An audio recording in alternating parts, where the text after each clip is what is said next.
Breaking news today. What role Putin's penchant for prison slang played in reshaping Russia? Wagner mercenary boss Yevgeny Prigozhin did not hold back his displeasure at Russia's top brass. On May 5, Prigozhin posted a video to his Telegram channel in which he used homophobic slurs and prison slang. The video also included the phrases, scum, damn it, and go to hell, among others. Given his history, the rant is not shocking. He was arrested for robbery and assault in 1981 and spent the next 9 years incarcerated in a Soviet prison. Last year, he toured dozens of Russian prisons to enlist thousands of inmates, using his knowledge of «fenya», as jail jargon is known. This was crucial to the Kremlin's faltering war effort in Ukraine.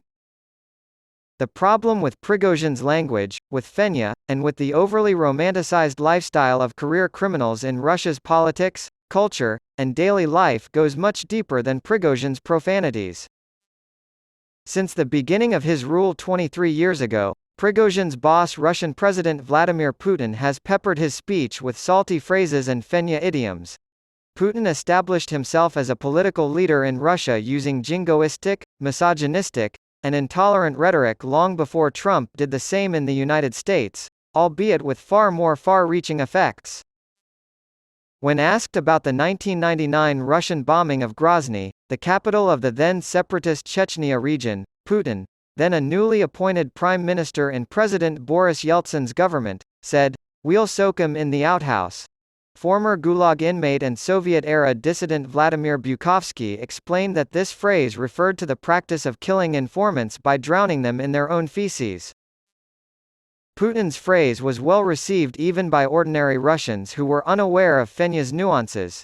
Putin's first presidential run in 2000 was aided by his macho image and many colorful, borderline obscene quotes. His early backers included many women. Playwright Nana Grinstein, whose family fled Russia after the all-out war began in Ukraine last year, told Al Jazeera that Putin's "soak 'em in the outhouse" remark was more about him becoming sexually attractive to the women whose men are drunks and who think that they need a strong hand simply to survive. Reference was made to the 2003 pop hit, "I Want Someone Like Putin," which tells the story of a woman who dumps her drug-addicted boyfriend in search of a man more like the president. This is an old Russian trope in which women are compared to the necks that support their men, the heads of families.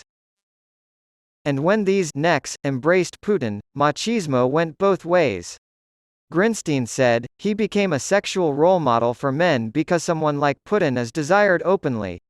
Putin's language during his presidency helped cement his strongman image almost as much as the photos of him hunting, fishing, riding horses, and practicing judo. He became a powerful man and raped 10 women. Putin said of Israeli President Moshe Katsav in 2006, after he was accused of raping his female employees, "We all envy him." In 2011, in response to opposition rallies at which participants wore white bands, Putin said, "They wore contraceptives, condoms." In 2013, he said of the political consolidation of the European Union, "No matter how one acts on the wedding night, the result has to be the same." He predicted that if a global nuclear war were to occur, we, as martyrs, would go to paradise, and they would simply croak. This was in 2018.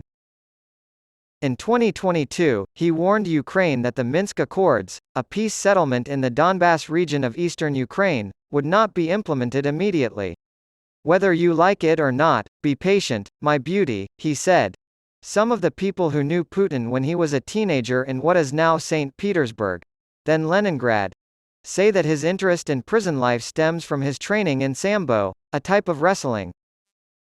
Leonid Usvitsov, Putin's coach, was incarcerated for nearly 20 years for rape and machinations with hard currency. According to Nikolai Voshchilin, Putin's former sambo partner, Putin, was connected to bandits via his senior coach Leonid Usvitsov, on the Russian service of Radio Freedom, Radio Free Europe.